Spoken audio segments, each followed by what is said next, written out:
नमस्कार, बहुत स्वागत है आपका अपना बिहार में। आपके साथ मैं हूं सोनाली सिंह। कटिहार के बल्दियाबारी वार्ड नंबर 3 में एक आग लगने से 9 घर जलकर राख हो गए। शॉर्ट सर्किट की वजह से आग लगी, जिसमें लाखों का नुकसान बताया जा रहा है।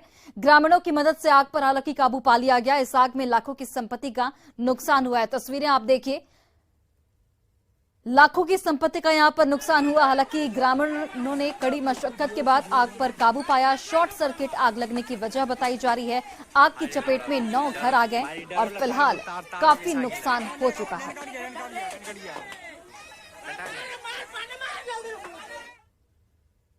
और गया पुलिस ने सुरक्षा बलों की मदद से छकरबंधा के जंगली क्षेत्रों से नक्सलियों की ओर से छिपाए गए भारी मात्रा में हथियार और कारतूस के साथ आईडी बम बरामद किए हैं। सुरक्षा बलों को नुकसान पहुंचाने के लिए नक्सलियों की ओर से जंगलों में विस्फोटक और हथियार रखे गए थे। एक AK-47, एक SLR राइफल, एक स्प्रिंगफील्ड राइफल, 3 मैगजीन और 90 राउंड कारतूस बरामद किए गए हैं। साथ ही एक स्पेशल आईडी बम बरामद किया गया है, जिसे विनष्ट कर दिया गया है। CRPF की 159 बटालियन, कोबरा की 205 बटालियन तथा CRPF की 47 बटालियन के द्वारा संयुक्त रूप से अभियान चलाया जा रहा था। और इसी क्रम में उक्त जंगल से काफी मात्रा में हथियार और गोली की बरामदगी हुई है तथा आईडी भी वहां से बरामद किया गया था, जिसको वहां पे विनष्ट कर दिया गया है। और खबर बगहा से आपको बताते चले, जहां पर नशेड़ियों पर कार्रवाई करने गई पुलिस टीम पर हमला किया गया है। वन विभाग की जमीन पर अतिक्रमण कर जंगल के अंदर ही शराब निर्माण का कारोबार चल रहा था। शराब निर्माण और बिक्री की सूचना पर नौरंगिया थाने की पुलिस SI मकसूद आलम के साथ छापेमारी करने के लिए पहुंची थी। ग्रामीणों की ओर से किए गए हमले में SI मकसूद आलम जख्मी हो गए। मामले में आरोपी महिला के साथ ही कुछ लोगों को पुलिस ने हिरासत में लिया है। सूचना के बाद वन विभाग की टीम के साथ पुलिस बल को उतारा गया और जंगल में बनाए गए झोपड़ी को उजाड़ने के लिए अभियान चलाया जा रहा है। इस दरमियान देसी शराब बनाने के उपकरण भी बरामद हुए हैं। सिरसिया चौक के समीप की ये पूरी घटना है, जहां पर इलाके में तनाव का माहौल है। महंत शाह है सिरसिया के, उन्होंने उनके साथ ये दारू पी के, और दारू भी बनाते हैं, घर में दारू बना के दारू पी के महंत शाह के साथ मारपीट किया। महंत शाह जाके थाना पर लिखित आवेदन दिया, ये अपना घर में दारू बनाते हैं और दारू पी के मेरे साथ मारपीट किया। इसके जांच में सोहानी मोहम्मद अकसूद आलम गए, तो जैसे ही इनके घर के गेट पर गए, ये पति पत्नी यानी रानी देवी और चंदन राय दोनों ने कुल्हाड़ी कुदाली से अकसूद आलम सोहानी अकसूद आलम पर प्रहार किए। अभी 2 पेशेंट नौरंगिया से आए हैं अनुमंडल अस्पताल बगहा में, जिसमें एक चंदन राय 30 ईयर के मेल है और एक रानी देवी 30 ईयर की फीमेल है। और दोनों फिजिकल असॉल्ट का केस है और दोनों सस्पेक्टेड अल्कोहलिक इंटॉक्सिकेशन का केस है और फिजिकल असॉल्ट का केस है। दोनों का जांच किया गया है, अभी उपचार किया जा रहा है। और एक पेशेंट है जो कि ASI है मोहम्मद अकसूद, नौरंगिया थाना के, वो भी फिजिकल असॉल्ट के केस है और उनको left side of parietal area में स्वेलिंग है और abrasion over left ring finger है, तो उनका भी उपचार किया गया है। और भागलपुर के कजरेली थाना क्षेत्र के गौरा चौकी पेट्रोल पंप के समीप मोटरसाइकिल और ट्रक में भिड़ंत हो गई, जिसमें मोटरसाइकिल सवार 2 युवकों की घटनास्थल पर ही मौत हो गई। गाड़ी के नंबर प्लेट से मृत युवकों की पहचान करने में पुलिस इस वक्त जुटी हुई है। बाइक सवार युवक भागलपुर से अमरपुर की ओर जा रहे थे। कजरेली थाना के समीप विपरीत दिशा से आ रही तेज रफ्तार ट्रक ने मोटरसाइकिल में जोरदार टक्कर मार दी, जिसकी वजह से यह हादसा हुआ। 2 लोगों की मौत हो चुकी है। खबर बेतिया के नरकटियागंज से, जहां एक अमेरिकी नागरिक सहित 5 लोगों को धर्म परिवर्तन कराने के शक में स्थानीय लोगों ने पकड़ा है, जिन्हें शिकारपुरा थाना पुलिस ने अपनी हिरासत में लिया है, जिनसे पूछताछ भी इस वक्त जारी है। हालांकि इस मामले में SP ने अब तक की पूछताछ के आधार पर धर्मांतरण की बातों से इनकार किया है। ये सभी ब्लॉक रोड स्थित एक छोटे से मकान में थे, जहां से पुलिस ने भारी मात्रा में शक्तिवर्धक दवा के अलावा बाइबल और कई कागजात बरामद किए हैं। अमेरिकी नागरिक डेविड इलियट के साथ ही दिल्ली का रहने वाला एक ईसाई व्यक्ति को भी पुलिस ने यहां पर हिरासत में लिया है। वहीं पश्चिमी चंपारण के रहने वाले 3 मुस्लिम व्यक्ति नईम मियां, हैदर अली और मुबारक मियां को भी हिरासत में लिया गया है। और उससे पूछे कि भैया आप कहाँ से आए हैं और आपका मकसद क्या है यहाँ आने का, तो वो बोल रहा है कि उन्होंने इंग्लिश में बोला कि मैं आपको नहीं बताऊंगा आप कौन होते हैं पूछने वाले, जो भी इन्फॉर्मेशन होगी हम वो पुलिस स्टेशन में बैठ के थाना प्रभारी को हम बताएंगे। मतलब ठीक है कोई बात नहीं है। तो हम थाना प्रभारी साहब को फ़ोन किए और फ़ोन लमसम 1-1.5 घंटा हो गया उनको फ़ोन किए हुए, उसके बावजूद मुझे एसपी साहब के पास फ़ोन करना पड़ा मजबूरन इंतजार करने के बाद। बाहरी लोग हैं जो विदेशी एक लग रहे हैं, तो सत्यापन होगा, ले जा रहे हैं थाना पर। क्या आरोप है? आरोप क्या है? आरोप तो अभी लोग नहीं बता रहे, करा है कि कुछ मीटिंग कर रहे हैं। तो धर्म परिवर्तन कराने के लिए आरोप है क्या?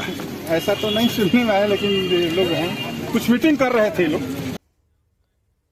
और मिथिला में मिशन 2024 के लिए बीजेपी का महामंथन चल रहा है। दरभंगा में आयोजित 2 दिवसीय प्रदेश कार्य समिति में बिहार में लोकसभा की 40 सीटों में से 36 जीतने का पर चर्चा हुई। केंद्र की योजनाओं को जन तक पहुंचाने की रणनीति भी यहां पर बनी है, लेकिन बीजेपी के कार्यक्रम में बीजेपी को प्रचारित करने से ज्यादा महागठबंधन सरकार की पोल खोलने के लिए पोस्टर लगाए गए हैं। हाल के दिनों में महागठबंधन के बयानवीरों से लेकर बिहार में हुए घोटाले का खुलासा वाले पोस्टर लगाए गए हैं। पूरा का पूरा जो गलियारा है वो नीतीश और तेजस्वी की गठबंधन वाली सरकार के खिलाफ पोस्टर से पटा हुआ है। लालू राबड़ी सरकार के समय बिहार की जो दुरावस्था थी और उस समय के जो घोटाले थे और बिहार को किस प्रकार से उन्होंने दोहन किया था, ये सारी चीज़ों का चित्रण है, जिससे कि अभी की पीढ़ी वो देखे कि बिहार किस गर्त में था और भारतीय जनता पार्टी और एनडीए ने उस गर्त से कैसे बिहार को निकाला। कांग्रेस पर भी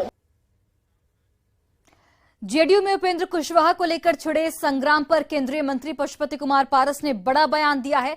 न्यूज 18 से बातचीत में पारस ने कहा कि कुशवाहा जेडीयू में असुरक्षित महसूस कर रहे हैं, लिहाजा अगर वे एनडीए में आते हैं तो उनका स्वागत है। इतना ही पशुपति कुमार पारस ने कहा कि 2024 के लोकसभा चुनाव से पहले बिहार में महागठबंधन की सरकार का गिरना बिल्कुल तय है और गठबंधन का टूटना भी तय है। बात मैं जरूर कहूंगा कि बिहार की अभी स्थिति जो है, राजनीतिक स्थिति, वो बहुत ही डमाडोल है, बहुत ही खराब है और उपेंद्र कुशवाहा जी वहाँ अपने आप को सुरक्षित महसूस नहीं कर रहे हैं। जैसे आरसीपी सिंह थे, वो अपने आप को सुरक्षित महसूस नहीं करते थे तो उन्होंने जदयू छोड़ दिया। उपेंद्र कुशवाहा जी की भी स्थिति मोटा मोटी वही है और सामने में लोकसभा का चुनाव है। टारगेट है लोकसभा का चुनाव 2024, ठीक न?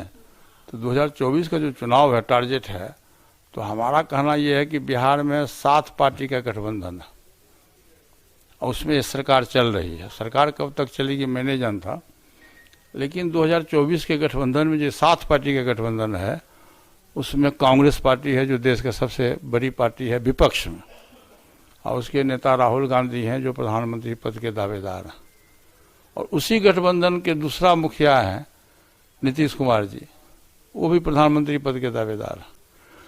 अब तेजस्वी यादव जी को फैसला करना होगा कि वो राहुल गांधी को अपना नेता मानेंगे या नीतीश जी को नेता मानेंगे।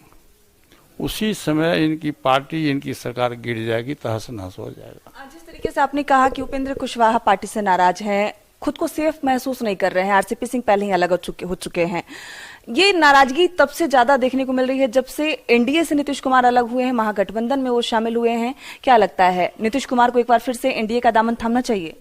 देखिए, मैंने आपको पहले ही कहा कि नीतीश कुमार जी का जो राजनीतिक उदय हुआ वो आरजेडी गठबंधन के खिलाफ वोट में हुआ।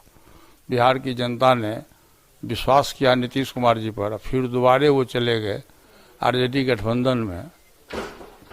तो उसके बाद फिर 2020 का चुनाव हुआ तो उपेंद्र कुशवाहा जी के साथ में नीतीश कुमार जी का क्या डील हुआ, नीतीश कुमार जी उपेंद्र कुशवाहा जी को बुलाया या उपेंद्र कुशवाहा जी अपने मन से गए, ये मुझको पता नहीं है, लेकिन अपने को कमज़ोर समझ रहे हैं उपेंद्र कुशवाहा जी। तो हमारा तो ये है कि यदि कमज़ोर समझते हैं तो आ जाएं, एनडीए गठबंधन के लिए उनका दरवाज़ा खोला हो।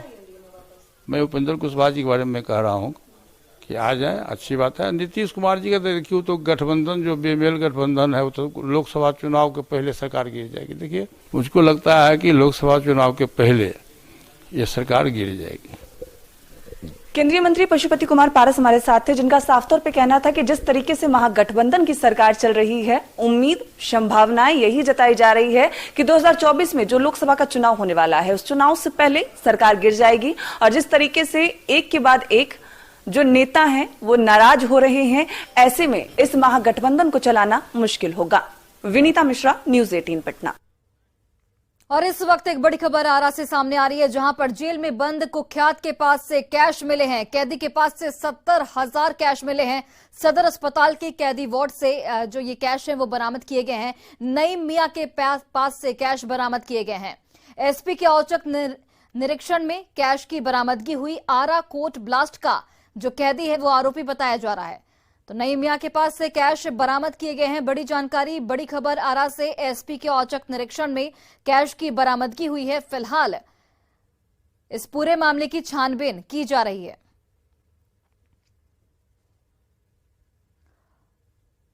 और जेडीयू में उपेंद्र कुशवाहा के मुद्दे पर पूर्व सीएम और हम के अध्यक्ष जीतन राम मांझी ने कहा है कि कुशवाहा अगर चले भी जाते हैं तो नीतीश कुमार और उनकी पार्टी को कोई फर्क नहीं पड़ेगा। मांझी ने कहा कि यहां तक कि मांझी भी चले जाएंगे तो नीतीश कुमार को फर्क नहीं पड़ने वाला है। कुशवाहा को लेकर जो खटपट चल रही है जेडीयू में, वो छोड़ने के कोई खुटपट नहीं है। नीतीश कुमार इतना स्ट्रांग आदमी है, इतना बेल भ्रष्ट आदमी है कि कोई उनसे छोड़ करके चला जाता है तो कोई फर्क नहीं पड़ता है। जीतन मांझी भी छोड़ कर चले जाएगा तो कोई फर्क नहीं पड़ता है। उनका पैठ है। आज 18 वर्ष से बिहार के मुख्यमंत्री हैं और जितने राजनीतिक रूप में वो दक्ष हैं, उतना अभी के संदर्भ में बिहार में कोई आदमी नहीं है। इसलिए जो छोड़ के जाएगा तो गाड़ी वाली बात है, जो ट्रेन छूट गया तो ट्रेन बढ़ जाएगी और छूट जाएगा स्टेशन पर। और बीजेपी नेता रामेश्वर चौरसिया ने बिहार में शराबबंदी को लेकर एक बार फिर सीएम नीतीश कुमार पर जमकर निशाना साधा है। शराबबंदी को लेकर मांझी के बयान पर सासाराम में रामेश्वर चौरसिया ने कहा कि शराबबंदी की वजह से राज्य की गली गली में शराब माफिया पैदा हो गए हैं और पुलिस शराब माफिया को छोड़ शराब पीने वाले गरीबों को पकड़ने में लगी है। लेकिन बिहार में शराब को रोकने में पुलिस पूरी तरह से फेल है। और पकड़ा किसको जा रहा है? गरीबों को। गरीबों को तो पकड़ रहे हैं कि गांव में पी ले रहा है, लेकिन आपने ये तय तो नहीं किया गांव में दारू आया कहां से। बाहर की बनी हुई दारू आखिर बिहार में आती कैसे जब आपका बॉर्डर सील है? तो ये तो सरकार की पूरी तरह नाकामी है। और मैं मानता हूं कि ये सब चीज रुकने वाला है नहीं, इसका कहीं ना बीच का रास्ता निकालना चाहिए। इसलिए मांझी जी को जो भी जेन्युइन सलाह देना चाहिए। उन्होंने ठीक कहा है कि सिर्फ गरीब लोग जेल में है, वो कहां माफिया सब जेल में है, वो तो बेल करा लेता है तुरंत। और सांसद चिराग पासवान ने छपरा में जहरीली शराब कांड के पीड़ितों से मुलाकात की। इस दौरान चिराग पासवान ने सीएम नीतीश कुमार पर जमकर निशाना साधा। चिराग पासवान ने कहा कि शराबबंदी में हर जिले में सुनियोजित हत्या हो रही है, लेकिन सरकार कुछ भी नहीं कर रही। इस पे जिनको कहना है उन्होंने चुप्पी साध रखी है। मुख्यमंत्री नीतीश कुमार जी बताएं भाई क्या समाधान है उनके पास इन हत्याओं का। और हम तो मानते हैं भैया ये हत्याएं हैं, हम नहीं मानते कि अगर आप किसी को खाने में जहर देकर मारते हैं तो वो हत्या की ही श्रेणी में आता है। ये मौतें नहीं है, ये हादसा नहीं है, ये सुनियोजित तरीके से की जा रही जिले भर में, बिहार भर के अलग अलग जिलों में की जा रही हत्याएं हैं ये। और बीजेपी से राज्यसभा सांसद विवेक ठाकुर ने एक बार फिर बिहार सरकार पर जोरदार हमला किया है। विवेक ठाकुर ने नौकरी को लेकर नियुक्ति पत्र बांटे जाने के मामले में सीएम और डिप्टी सीएम को फ्रॉड बता दिया। साथ ही अमित शाह के बिहार दौरे को लेकर कहा कि उनके आने के बाद बिहार की राजनीति में कई बदलाव होंगे। ऐसा नहीं हुआ था इतना बड़ा फ्रॉड अपने राज्य और प्रजा के साथ कि बिहार के मुख्यमंत्री और उप मुख्यमंत्री ऐसा नियुक्ति पत्र बांट रहे हैं कि जो लड़का का 1 साल ट्रेनिंग हो चुका या पोस्टिंग में अपना पहला गया है, उसको बुला के छुट्टी देके नियुक्त व्यक्तियों को फिर से नियुक्ति पत्र दिया जा रहा है। जब इसका शोर हुआ तो इसकी चर्चा बंद हो गई। उसके बाद पटना में नौजवानों पे लाठी चलने लगी। और पटना के शिक्षक, गणितज्ञ और सुपर 30 के संचालक आनंद को इस बार पद्मश्री देने का ऐलान किया गया है, जिसके बाद आनंद को सम्मानित करने का सिलसिला चल पड़ा है। पटना के अक्षत सेवा सदन के द्वारा एक समारोह आयोजित कर आनंद को सम्मानित किया गया। वहीं इस मौके पर आनंद ने कहा कि पद्मश्री के लिए चयनित होने के बाद उनकी जिम्मेवारी बढ़ गई है और जल्द ही वे सुपर 30 का विस्तार कर बिहार से बाहर ले जाएंगे और लाखों युवाओं को ऑनलाइन के माध्यम से भी लाभ दिलाएंगे। जिम्मेवारियां काफी बढ़ गई है। मैं अभी आने वाले भविष्य में सुपर 30 का आकार बड़ा करूंगा, बिहार के बाहर ले जाने की योजना, और साथ साथ जो बच्चे हम तक नहीं पहुंच रहे उनके लिए, हजारों लाखों बच्चों के लिए हम लोग ऑनलाइन उन तक पहुंचेगा। और लखीसराय में किसानों को भरपूर मेहनत करने के बाद लगातार मुश्किलों का सामना करना पड़ता है। बढ़ैया प्रखंड के टमाटर उत्पादक किसान काफी परेशान है। बढ़ैया प्रखंड में टमाटर की पैदावार बड़े पैमाने पर होती है। किसानों का ये कहना है कि उचित दाम नहीं मिल रहा है, जिससे वे लोग आर्थिक बोझ के तले दब रहे हैं। बात तो पैदावार तो ठीक ठाक ही है, लेकिन कोई लेने वाला ही नहीं है। फसल तो उपज गया, लेकिन उसको कोई पूरा बढ़ैया प्रखंड में कोई लेने के लिए तैयार ही नहीं है।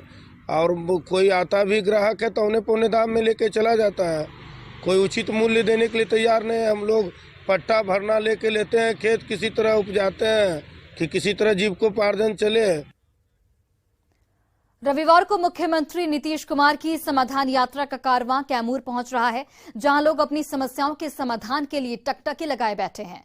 भगवानपुर प्रखंड के पड़ौती पंचायत में सीएम जहां पर रविवार को पहुंच रहे हैं, उससे बलीपुर महादलित बस्ती के पास 5 साल पहले नल का जल के लिए पाइप लगाया गया था, लेकिन अब तक किसी भी घर में पानी नसीब नहीं हुआ है। ऐसे में जब सीएम इस गांव में आ रहे हैं तो लोगों ने डीएम को अपनी समस्याओं से अवगत करवाया है और उम्मीद है कि सीएम उनकी समस्या का समाधान जरूर करेंगे। सर, यहाँ पर यही है कि हम लोगों का आज 5-6 साल से टंकी लगा हुआ है जगह जगह, पत्थर का पाइप, लेकिन आज तक पानी का यहाँ कोई व्यवस्था नहीं हुआ है ना। एक बाद अब हम लोगों को पता चला कि नहीं, मुख्यमंत्री साहब आ रहे हैं तो हम लोग पटिशन दिए हैं डीएम। अच्छा बताइए, नल के जल से पानी नहीं मिलला? नहीं मिला। तो कई साल से लागल बा पाइप? अरे लगल बा 5 साल से। तो घरे राउर पाइप लागल बा? घरे पाइप नहीं लागल। पाइप टूट गइल बा? कोई घरे लागल बा ना? कोई घरे हर गली गुचा में कोई घर बा, अभी का होई तो होई ना, नहीं पानी आवला कि ना? नहीं, पानी नहीं कोई के ना। शेखपुरा के अस्पतालों में तैनात डॉक्टर को राज्य सरकार के आदेश की कोई परवाह नहीं है, जिसका नजारा चिवाड़ा प्राथमिक स्वास्थ्य केंद्र में देखने को मिला। चिवाड़ा में एक व्यक्ति सड़क दुर्घटना में जख्मी हो गया, जिसे स्थानीय लोगों ने इलाज के लिए प्राथमिक स्वास्थ्य केंद्र में भर्ती कराने गए, लेकिन डॉक्टरों ने बिना देखे ही उसे रेफर कर दिया। इस मामले में अस्पताल प्रबंधन का कहना है कि पुलिस के दबाव में रेफर करना पड़ा। वो यहाँ पर आइए नहीं तो देखेगा वो कोई नहीं रहता है, कोई नहीं। 20 मिनट लेकर बाहर में आ गया मरीज, और उसके बाद बिना देखे रेफर कर दिया गया। तो अभी क्या है, कुछ किया है? पूछिए तो क्या किया है? अब ऐसे ही रेफर कर दिया। तो अभी क्या हुआ? मैंने हमेशा इस तरह का काम होता है क्या? हर समय होता है कि अभी हो रहा है? क्या हुआ? तो मतलब कि कुछ हाथ टूटा है उसका, बिना देखे रेफर कर दिया सर। कैसे करें भाई, बाहर में पुलिस आई, हमको जल्दी रेफर कीजिए, जल्दी रेफर कीजिए। तो क्या सर, यहाँ एम्बुलेंस वाला हमेशा उपलब्ध नहीं रहता है? रहता है, लेकिन खाना खाने मेरे पास सर वीडियो है, 20 मिनट का वीडियो है सर। बिहार के डिप्टी सीएम तेजस्वी यादव का गाना सुन लीजिए आप। औरंगाबाद में डिप्टी सीएम तेजस्वी यादव का अलग अंदाज देखने को मिला। तेजस्वी यादव ने सूर्य महोत्सव में गायक अभिजीत भट्टाचार्य के साथ गीत गाए। बताते चले आपको कि देव में सूर्य महोत्सव का आयोजन हुआ है, जिसका उद्घाटन डिप्टी सीएम तेजस्वी यादव ने किया।